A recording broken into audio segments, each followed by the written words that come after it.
Hello and welcome to Talking Aussie Books, a weekly podcast bringing readers and writers of Australian fiction together. I'm Claudine Tinellis. As an avid reader and passionate advocate for Australian fiction, I make it my mission to spotlight local talent.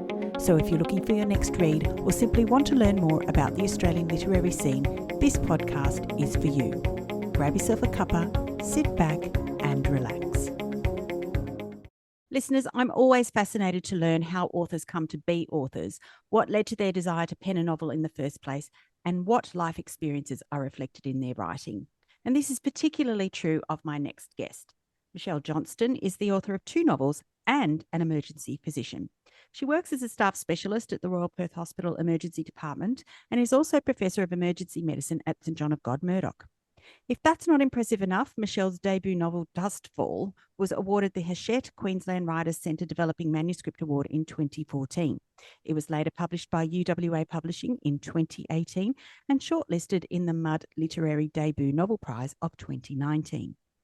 Last year, it will come as no surprise that Michelle's second novel, Tiny Uncertain Miracles, was published by HarperCollins to widespread critical acclaim. Tiny Uncertain Miracles is a tender, funny, sad, sharply drawn novel about family, friendship, faith, love, grief, and alchemy. Unsurprisingly set against the backdrop of a large city hospital, this book follows a short period in the life of Marek, a theology student come hospital chaplain who has lost his faith, and how he comes to find it again inside a building filled with brutal realities. It was a joy, listeners, to read this gorgeous novel, and I'm so happy to have the chance to speak about it with Michelle on the podcast today. Welcome, Michelle.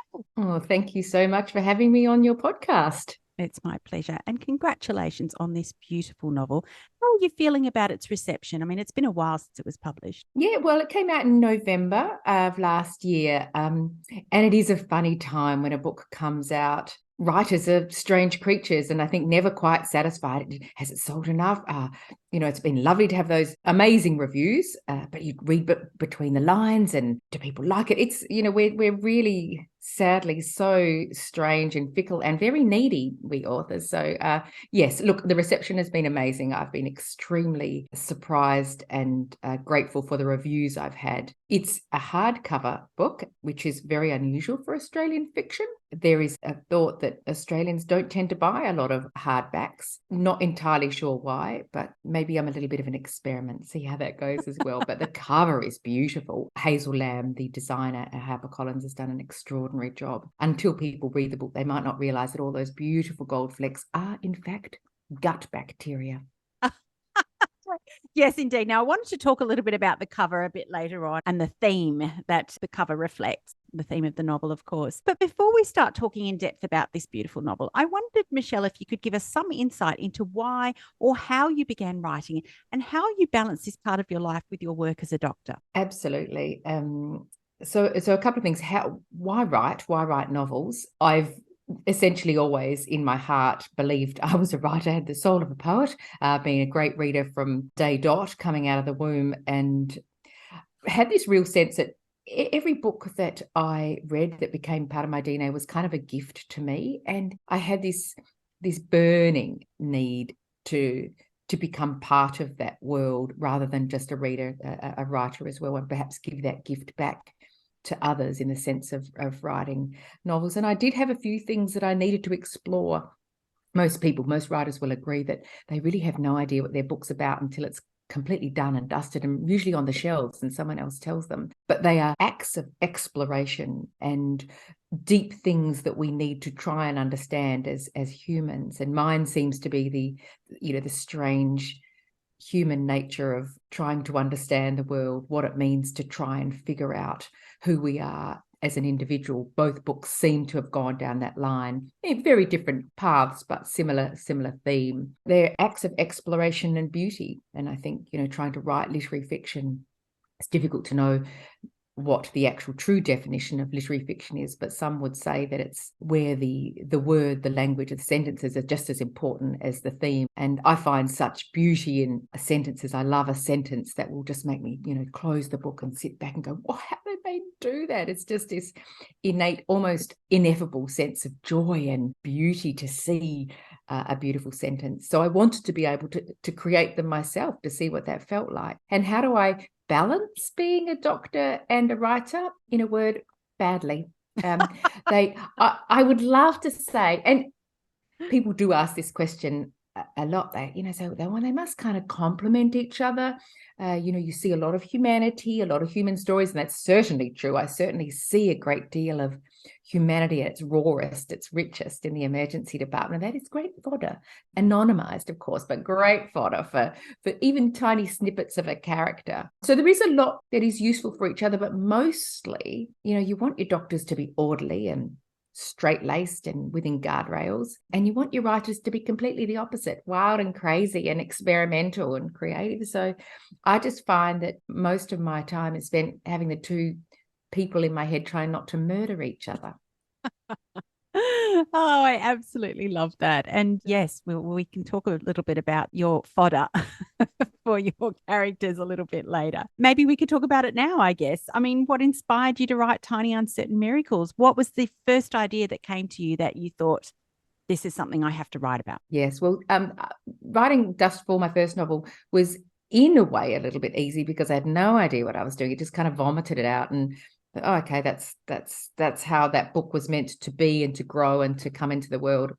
And I thought, okay, time for the second novel. And I thought I should know what I was doing. And of course, no, I had no idea. But all I knew is that I really wanted to use the setting of the basement, the labyrinthine, crazy, strange, higgledy-piggledy, cul-de-sac-y, dead-end, time-shifty basement of a hospital. I wanted to use that. There was so much and so many stories within a hospital, so much going on that is really at the root of humanity. And I kept trying to write stories into that setting and failed every time until, and I've said this before, and it's little bit weird that the line like just floated down from the cosmos out of who knows where about the scientist whose job it is to produce proteins from bacteria, which is actually quite a normal job. That's actually what some scientists do, biochemical scientists. But he comes into work one day and discovers that his bacteria are producing gold. And it was such a weird line. I thought, well, that is just like, no one is going to read that. But it would, just sunk its hooks in and it wouldn't let go. And so I had to try and work out what that line meant and what that line meant to me. What did I need to explore? And so it ended up being a story about, fate versus faith. And I had to work out who was going to tell it, and who better to be the man who believes in science, to be the man of God, and the flip side, the scientist, to be going, oh, I know, I think this is fate, the fingerprints of fate, or it could be alchemy, it could be, so I loved having those two opposing characters, and they allowed the story to play out. And it kind of then allowed the theme to carry on. Was it science?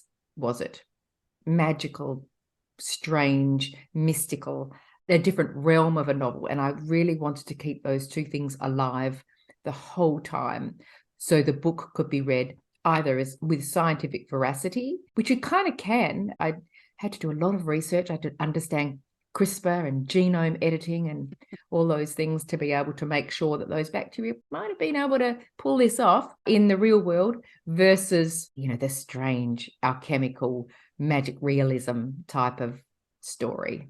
Can you tell me more about gold-producing bacteria? And in the context of this novel, you use gold-producing E. coli. Now, it does have its basis in some fact, yeah? It does. And, well, the most ridiculous thing about that is that I never actually Googled, can bacteria make gold? Because until the book, it was about to go to it was about to go to print. And for reasons that are not clear, I Google it. And guess what? They can. And oh my God, the whole time I could have used this.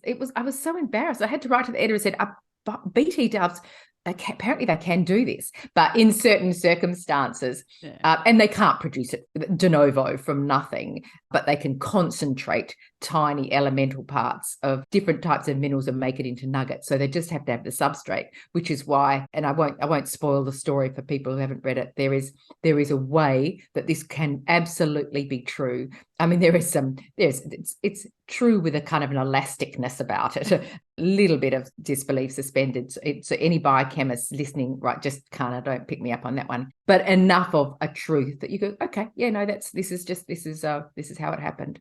Yeah, fantastic. All right. So I think we've talked around the novel already, but for those who aren't familiar with the novel, can you tell us a little bit more about it? Absolutely. So I guess there are two really, look, it's a book in pairs, really. There are the two main characters, Marek, a chaplain who's not a very good chaplain. He's really having a struggle with faith.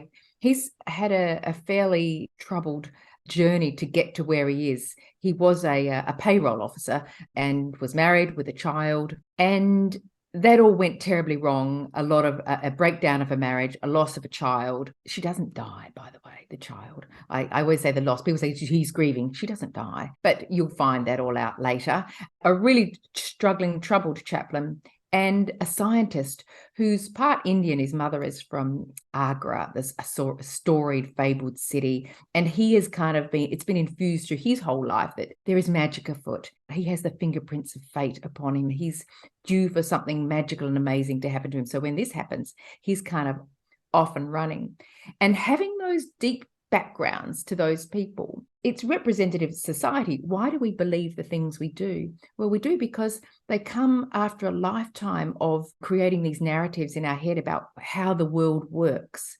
And that's what, to me, was the big clash between, well, it wasn't a clash because they actually became very close friends, and friendship, male friendship for both of them was quite novel and quite unique, strange. And I really enjoyed exploring that burgeoning friendship of quite soft men. So there's that story, but there's also the story then. The other part is just the frenetic hospital behind them going on with death and tragedy and, as I said, people's most raw, vulnerable moments. And the chaplain was allowed into that as part of his job, a doctor of many, the power of 3 years. So I have a lot of those stories and that understanding of human grief and tragedy and the frightening nature of being critically unwell. And so to be able to write about it from not a medical point of view, but a chaplain's point of view was very rewarding for me to say, okay, well, how would this particular man see the things that I do?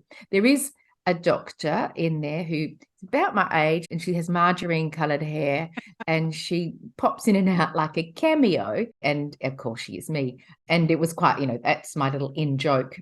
When you write novels, you don't think no one's going to publish it, and no one's going to read it. So you have all sorts of fun. So I had all sorts of fun poking her in places, and she would just pop up. She's doing some writing. She's kind of a vehicle for a different part of the story as well. So they're the elements of the story. So where do the miracles come in? I think that's kind of also an important major theme in the book, because it's a miracle. We bandy that word around a lot, particularly in medicine. And obviously it has the biblical sense, but I think, it's really kind of this extraordinary, like quite welcome event that's not explicable through the normal laws of science or nature, and so it is therefore presumed to have occurred through a divine agency of some sort. So there are lots of references to the miraculous and the miracles because of the biblical, and then the hospital environment. I don't know, I haven't really described the book. They're the main themes of the book, but the story is about what the hell is going on with these bacteria producing gold. What would happen if that was the case? Who would want it? And it kind of also allowed the huge theme of our contemporary battle with anti-science. So it allowed me to explore those sorts of things, how anti-science has really, as you know, exploded throughout the world, and mostly a very dangerous thing. Science is fallible, of course, but the scientific method is vital. And if we don't believe in the scientific method, then we've got nothing. We're back to the dark ages. I spoke a little bit with you about this before we started recording, but I loved Marek as a character. He was just wonderful. And I said to you that I felt like, in the beginning, he was a bit of a caricature of himself. Then as the novel progressed and we learnt more about him, he became more nuanced, and this enabled us to really deeply connect with him and to be able to understand him better. So I wanted to know, was he inspired by anyone in particular, and how did you manage to get inside his head so completely? Look, it's a great question. He wasn't inspired by anybody. He's a pastiche of so many elements of people I've come across in my life. And, I have this, that line, soft men. I mean, I'm a feminist, absolutely. But feminism is humanism, believing in equality for all. However, in my certainly in my workplace, in my world, I'm surrounded by really good men, soft men, in the sense of they could be hurt by society, etc., in many ways, often different than female issues, but good struggling men. And I wanted to be able to write about a man who also struggled with some of the things perhaps I struggle with, and I know others do, the sense of self-worth, not being able to stand up against bigger, more oppressive issues around them or people. So I really wanted to give him those and give those characteristics to him and let him run with it. I'm very much a discover the characters as they go along, and I just have to mold him out of clay, blow the characteristics into him, let him go, see how will you respond to these things that come your way. And I get, he was a very beautiful man, but he kind of laid down and took it. Why would he do that? Why would he just lay down and let the world essentially walk all over him? Because that was his personality. By the time you're an adult, you're in your 40s and 50s, your personality is very much nuanced, complex, but set in many ways, and you behave in certain ways to certain things. So I took characteristics from many different aspects of life to make him what he was. He has his backstory that's written in this kind of structure between the contemporary timeline building up over time, so you understand really why he made the decisions he did at that denouement of the book. So you go, aha, I kind of get it now, why he might behave like that. And I was very fond of him. I like really flawed but lovable characters, because they're kind of the best in the world. Now, grief was one of the major themes that you explored so poignantly in this novel. Marek in particular, his grief at the loss of his family, the grief of families who lost loved ones inside the hospital. And obviously, this is something that you have to deal with on a daily basis in your profession. So I wanted to ask you, was it something you specifically wanted to deal with in the context of this novel? I hadn't, but at the moment people started dying or coming to terrible harm, that had to be explored. And I realized there was a lot of, at once again, I talk a lot about this exploring, because that's a lot of what writing these sort of novels is about. So it just became a natural way to respond. It's action response, and how different people would respond differently to those situations. And grief is, it's was one of these very powerful emotions, powerful influences on people's lives. And I'm always fascinated by how people respond immediately and in the longer term. Immediately, particularly because that is my day job, to go into the distressed relatives room and have to tell families the worst news of their life, this unexpected horror, and watching the huge spectrum of how people respond, from rolling on the floor and grabbing at my leg and beating their chest, to just like a single flicker of an eyelid when we tell them the news, and this stony face. And I'm always absolutely fascinated by how differently people respond to terrible news, and thinking, wow, isn't humanity amazing? It's so complex that different people from the same kind of background would behave so differently and respond so differently, and what's gone beforehand to create that milieu of how they're going to respond. So I just find it, I find humans absolutely endlessly fascinating. Despite Marek's ambivalent relationship with God and his faith crisis, I think Marek sees that there is a place for him in the hospital. So he came to this job and he really didn't know if he was going to be any good at it. Then he comes to see that there's a place for him, perhaps he can help people, particularly the doctors and the nurses who have to deal with horrendous situations, facing violence and death every day, the kinds of things that, you obviously have to deal with. And this got me thinking about how emergency responders actually deal with the trauma they see and experience as part of their work, and whether you think hospitals or the public health system in Australia recognise this as an issue and have systems in place to help workers with this. It's a really great question. And in this current zeitgeist of wellness and helping people, understanding moral injury, burnout, etc., there's a real recognition that this is our own pandemic now, of this, and particularly coming out of the COVID period. We talk a lot about burnout and difficulty and that moral injury. And there is certainly a groundswell of trying to address it, but it's trying from on high. And, it's wellness weeks and it's phone numbers you can ring. And so there's a recognition, but the most important thing that you can have to address these sorts of issues is a top-down culture. So a culture that invades, its tentacles are in absolutely every level of support, from seniors down to juniors, and having collegiate, respectful care for each other on every level. And of course, those cultures absolutely get set from the very top.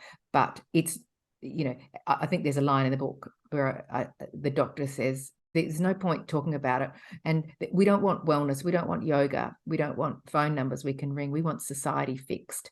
So there's that other issue, and there's so much inequity and horror and terrible stuff that goes on, that until that kind of is fixed, the root problem is there. It's there, and that's continuing to infuse our workplace. However, the key is actually support at every level as you walk through a department. It's saying hello, it's being inclusive, it's saying you belong, we've all got the same mission. And the moment that society gets on board with that, is if we have community and the health system in that, with that sort of same cultural belief that we're in this together, we're all in this for good health, that's the key. That's going to be the key, where we all kind of are on the same page and it's not adversarial. Being adversarial in such a difficult environment is a killer. It's the giant killer. Yeah.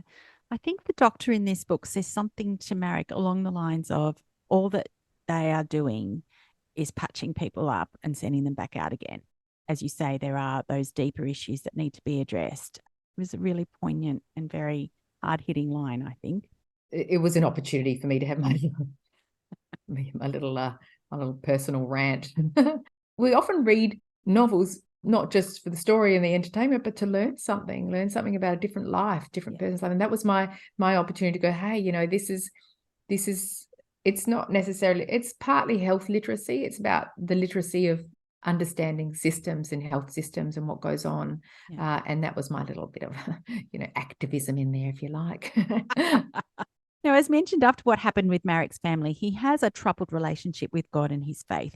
Many years before, he'd made a Faustian bargain with God, but he feels that he can no longer live up to it. His faith has deserted him. And so when Hugo tells Marek he believes his bacteria have begun to produce gold, there are many who are skeptical, including Hugo's own wife, Vivian. But Marek has seen it with his own eyes. And I think it's fair to say that he's not entirely convinced. But he has to make the leap of faith in the face of something intrinsically scientific. So can you talk to us about this dichotomy between science and faith and why you wanted to explore it in the novel? Oh, I love that. I mean, and I really did want to explore it. As mentioned before, the scientific method is absolutely king. But the problem with science is that there are no unassailable truths. The point of science is this dogged search to disprove oneself. So there are no truths. Science is really just trying to break truth and to disprove things. That's what pushing science forward is. So the point about understanding or respecting science is kind of a very complicated one. There's this term called scientism, and it gets mentioned in the book, and it's kind of a strange term, but it means that everything in this incredibly complicated, nuanced world, if we try and distill everything down to the scientific facts that we know, we miss out on a great deal of understanding and context. It's just saying that everything we as humans, with our kind of small brains, relatively amazing brains, but small in that there are lots of things that we can't understand. Everything still that happens is possibly, if we had another billion years, we might be able to understand everything in the context of a scientific explanation, but we can't now. And to negate the influence of the humanities and what it means to be human is kind of fallacious in a way, or it perhaps creates false beliefs in itself. So it's allowing humanities to round out science without losing track of the scientific method of doing things. So I find that fascinating. And of course, the anti-science movement, I just watch wide-eyed, but trying to understand why people now are so free to dismiss scientific fact. And it seems to only be gathering momentum. And some of it is understandable why people might do that, because science is, it's not flawed, but it's imperfect. The science, and we change our mind in science because the science always progresses, it always moves on. But if you don't really understand the scientific method, you will interpret that as, well, they didn't know what they were talking about the first time. Why did they say different things about the vaccine in the end of 2022 versus 2022? That must have mean they were wrong, instead of really trying to understand the scientific method. And of course, then there's the human biases, and we want the world to behave the way that our narrative tells us the world should behave. And so we create our own set of facts, if you like. I'm doing air quotes here, you won't be able to see about facts, like alternate facts, to fit the narrative of the world. And that's contagious, obviously, in this current climate of social media. And it's easy. We have human biases because they're easier. It just makes life easier if we've got a bias. It means that we get to a decision quicker. It conforms to our own way we see the world. So in fact, biases are, they're probably evolutionarily quite useful, but they're not useful when it comes to hugely complex scientific issues. So I find that whole thing fascinating. And as I get older, I really am trying to hold people's beliefs and hearts tenderly, and say, I kind of get it. I kind of understand why you might have trouble understanding science. So I think scientific literacy is really important, which we do not have. And we don't even have it in, there's a whole lot of doctors who don't even have it, as you'll see from some fairly impressive social media disinformation ecosystems. Shell, that belief in magic and miracles, or faith in something bigger than what science can explain, is a way for people to cope with the inexplicable? Unquestionably.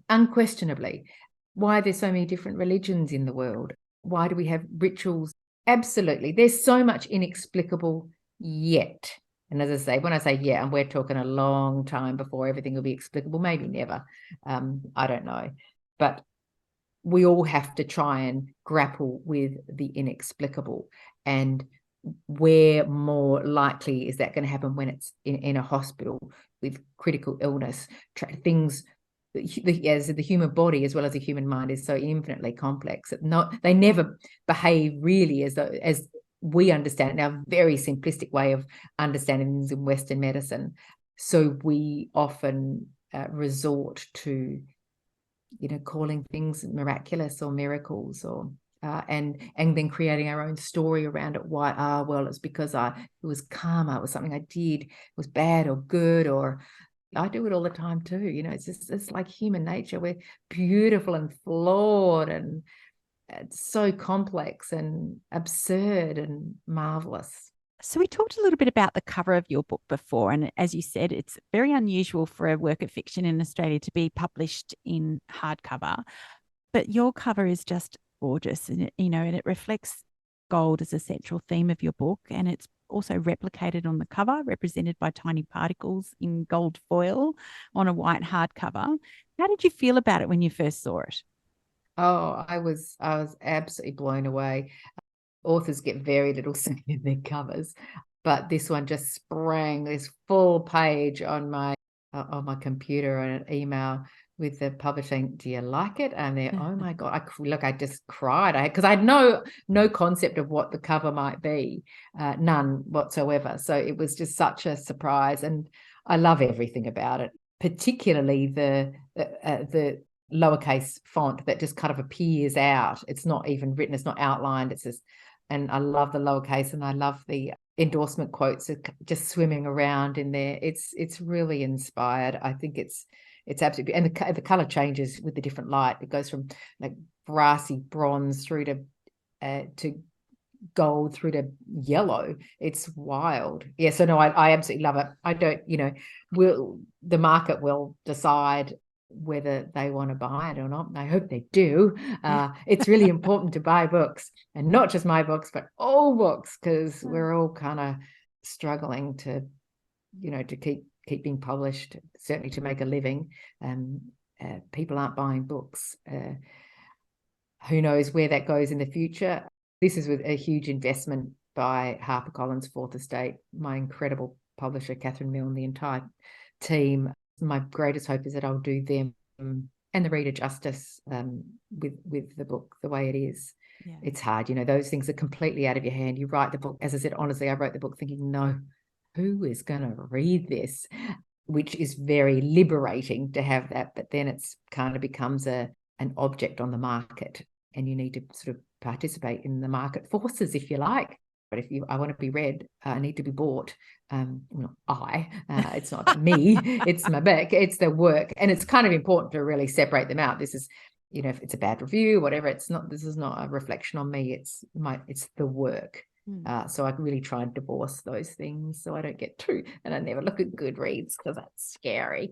Michelle, if there was one thing that you would like readers to take away from this novel, what would it be? I guess there's two things. I would hope that they are able to be immersed in these really important issues, but also in 300 pages of entertainment and just and words and language, and that they have a sense of like exquisite joy just to be inside a book, and they want to stay there because they go with the story, and they come out perhaps having maybe they've never read a story about a failed chaplain, and they talk about empathy and walking in somebody else's shoes, and fiction being one of the best ways to do it. And maybe go, wow, what would that be like to be in that hospital, and maybe having some empathy for what goes on in those environments and the people that need to kind of front up and walk through those corridors. So I guess, yeah, that's perhaps it. Yeah, fantastic. So moving away from the novel for a moment, I wondered if you could talk us through your path to publication, Michelle. So Dustfall was that's a book partly about medical error, but it's set up in the asbestos mines of Wittenoom, which is a place and a circumstance, a slice of Australian history that's hardly been written about. And it's hardly been written about because a lot of the stuff has been kind of covered up and hidden away. The medical error was how the book started to take form, and I was trying to explore what it feels like when a doctor makes a mistake that costs a life, and how the fallout from that, and how careers can be derailed and lives destroyed. But then because I had a doctor who made a terrible error in the novel, and I sent her up to the armpit of the world, this crumbling ruin of a hospital up in Wittenoom. And then I didn't think too much about it. I thought, actually, you know what, if I'm going to use that setting, I have to do the story justice. So there's two timelines, and really then there's the contemporary time during the asbestos mining period in Wittenoom, which was 23 years. The mines closed in 1966. And so the theme of that book kind of became this juxtaposition between what happens when an individual makes a mistake that costs a life versus a corporation and a government, and how they behave very differently. It's kind of a nested novel. It's a bit complex. It's far too ambitious for a first novel. My goodness. And it's kind of really the story that Lou, the main character who made this error, is writing the story that's the retrospective story set in the real time, which is why there's kind of a bit of magic realism that goes on in that one, because it's a story being written by her, and hers is a much more dour, kind of real black and white story. There was a bit of time between being awarded the Hachette Queensland Writers' Centre Manuscript Development Award and the book coming out. Because it was terrible. The book, my drafts were terrible, and I didn't realize it at the time. You think you should be able to write, and there's a lot of craft to learn. So that's, it's like they talk about, the trope about job interview. I noticed, what's that gap between those years of 2014 and 2018? And Mum says, a lot of rewriting. Well, therein explains The Gap, and it was eventually picked up by UWA Publishing. It was. I was really fortunate. Terry Ann White was the masthead, the queen, the empress of UWA Publishing, an incredible publisher, incredible pedigree as a publisher. I'd sent her a copy through my agent, an earlier version, and she kind of called me into her office, and it was honestly like a school mom telling off a kid who's like late to class. And I think there was some eye rolling going on, and she just like sent me away to rewrite it. And anyway, I did, and came back to her, and she goes, this is okay. Terry Ann's not one for enormous praise, but when she does, you've done something good. She's she's a phenomenon. Her new imprint, Upswell, is quite an extraordinary collection of literature. She's just goes from strength to strength. So UWA Publishing was fabulous, small publisher. I had a very, because it was small, independent, it was very intimate, very rewarding, very nice way to enter the publishing world, I think. It cushioned me, and now I'm with the grown-ups now. You are HarperCollins, fourth estate, like a dream publisher. And that's Catherine Milne, who I could repeat all of those things that I said about Terry Ann plus. She's just a phenomenal star in the firmament of Australian literature, certainly literary fiction. She's goddess. Michelle, given your experiences, I wondered if you had any advice for the many writers out there who listen to this podcast, maybe top 3 tips perhaps. Okay. The publishing world is really, really tough and fickle. There are many, many, many people writing books, and there are not that many people buying books, and the equation just doesn't add up anymore. So it's really, really tough, but not impossible. It's hard work and never giving up. I think having trusted people who can give you feedback. Feedback is probably the biggest way to continue to improve to a level that's going to get you a publishable book. And there are many, many different ways of getting feedback, including your own self. And I have this thing about, I had to learn to read my own work as a reader instead of just as a writer, and say, look, I'm an accomplished reader because I read so much. So I need to look at my own work as through the eyes of a reader to get my own feedback. But then having trusted people who hold your own heart fairly gently, but tell you where things aren't working. The other thing I would say, look, I don't write in genre fiction, and it's not necessarily always the case, but just this having an allergy to the cliche. And that's not just cliched in like metaphors or similes or use of adjectives or whatever, but just if you've read it before, it's a cliche. So just practicing coming up with new things, fresh metaphors, fresh ways of describing things. The way that I now understand how to write well is 3 things, which is to see things anew, to think of things anew, and to write things in new ways. And that is the key to great writing, because that will always take you to new creative territories, and that's really what people want. Certainly there are story structures, certainly with amazing genre fiction, crime and romance, which is people want those stories, but within that there needs to be new and fresh stuff, and you can get that on your daily walk with your notebook, and just once you practice. It's a real skill to be able to see things anew, and then once you start seeing them everywhere, and then everything becomes fresh and interesting, and will keep the reader's interest. I have no idea. That was probably about 3,000 things all in once with my 3 tips. I don't know. Well done. I love it. Thank you so much. Heaven knows how you find the time, but Michelle, are you working on something else at the moment? I am working on something else. I'm very, very excited about it. Look, I have a 2-book deal from HarperCollins Fourth Estate, which I'm, forever grateful for. I had thought I was going to write nonfiction. I spent a year writing a nonfiction book, and there are elements that are going to be so important going forward, but I don't think that's going to be my next, like on the shelf book. There's more noveling in me. And there are things that one can say in novels that one can't say in nonfiction. There's a much greater depth, I think. You can, because it's through characters and through this, this wonderful human condition, and you can take truths to much deeper places that I think you can even with nonfiction, which risks skimming over the deepest of all things. So yeah, I think I'm going to call myself a novelist now. I don't know if you can after 2 novels, but I'll give it a crack. Can after 1. Great, good. Okay, then I'm a novelist. Yeah, so I'm working on a novel which I'm so in love with. I just, it's keeping me up at night. Wonderful. I can't wait to hear more about that in the fullness of time. Now, Michelle, if listeners wanted to connect with you and to learn more about your books, how can they do that? I think I've got a website. I think I do have a website. It does get ignored, but there's a contact on that. Michelle Johnston. I don't know. What is it? What am I? MichelleJohnston.com.au, possibly. I don't know. I'm on Twitter. I love Twitter. I'm a big Twitter fan. I will grieve if it goes under. Eleytherius, Eleytherius is my handle. There's a long story behind that name, which I shall not go into now. It's slightly embarrassing.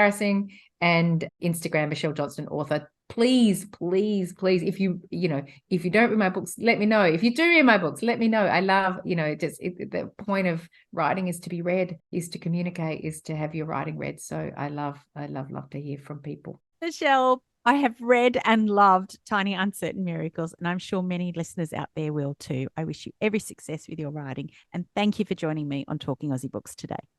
Thank you for having me. That's a wrap, folks. If you enjoyed this podcast episode, please drop me a line via my webpage at claudinetinellis.com, via Instagram, Facebook or Twitter. Alternatively, consider leaving a review on Apple Podcasts, Spotify or Google Podcasts. Until next time, happy reading.